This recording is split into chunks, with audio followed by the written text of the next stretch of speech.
बार मोदी सरकार के बाद का बजट शानदार है, जानदार है, जोरदार है, गरीबों के लिए समर्पित है,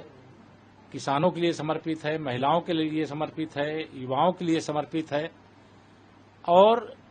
देश को तीसरी अर्थव्यवस्था बनाने की एक मजबूत नींव रखने का काम किया गया है। शानदार बजट के लिए मैं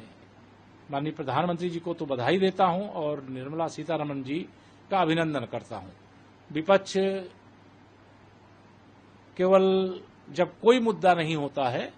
तो बजट की आलोचना करने का केवल फैशन निभा रहा है, ताकि विपक्ष के पास कोई बजट में कमी निकालने लायक कुछ भी नहीं है, क्योंकि जिस प्रकार का बजट आया है उम्मीद से अच्छा बजट आया। सर, निर्मला सीतारमण जी ने यह भी कहा कि जो एजुकेशन लोन, जो हायर एजुकेशन, उसमें भी बच्चों को काफी आसानी दी जाएगी। साथ में 1 करोड़ इंटर्नशिप और 4 करोड़ जो रोजगार की अपॉर्चुनिटीज है, उससे जितना भी यूथ है वो उसको एक बार में अपॉर्चुनिटी इस बार मिलने वाली है। नहीं, देखिए, युवा भारत का भविष्य है और विकसित भारत की अगर नींव पड़ी है तो देश के युवाओं के लिए बड़े कदम उठाना चाहिए था, जो बजट में उठाया गया। और जिस प्रकार से इंटर्नशिप को लेकर के, जिस प्रकार से 4 करोड़ से अधिक रोजगार को लेकर के, जिस प्रकार से पावर सेक्टर को लेकर के, जिस प्रकार से इंफ्रा सेक्टर को लेकर के, जिस प्रकार से निवेश को आकर्षित करने को लेकर के, जिस प्रकार से कैंसर जैसी बीमारियों से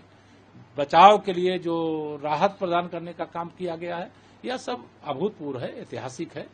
जितनी प्रशंसा किया जाए वो कम है। मायावती ने ट्वीट करके उन्होंने कहा कि धन्ना सेठों का जो बजट है उनके लिए है, ये कोई गरीब या जो आम जनमानस है उसको कहीं फायदा नहीं होगा। दूसरी ओर अखिलेश यादव ने जो आंध्र प्रदेश या बिहार को जो बजट में जगह मिली है उस पर कहा कि वहां चुनाव आ रहा है, इसलिए उनको विशेष ध्यान दिया गया। देखिए, श्री अखिलेश यादव जी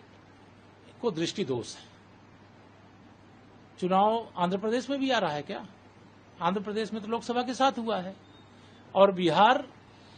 या झारखंड या उड़ीसा या पश्चिम बंगाल या देश का वह हिस्सा जो विकास में पीछे छूट गया है, उसे विकास की मुख्यधारा में लाने के लिए अगर प्रयास किया जाए, उसमें अगर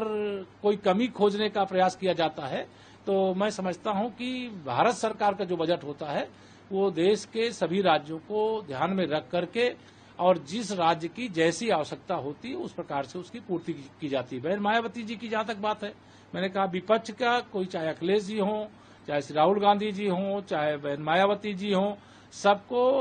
बजट की आलोचना करने का एक फैशन जो होता है वो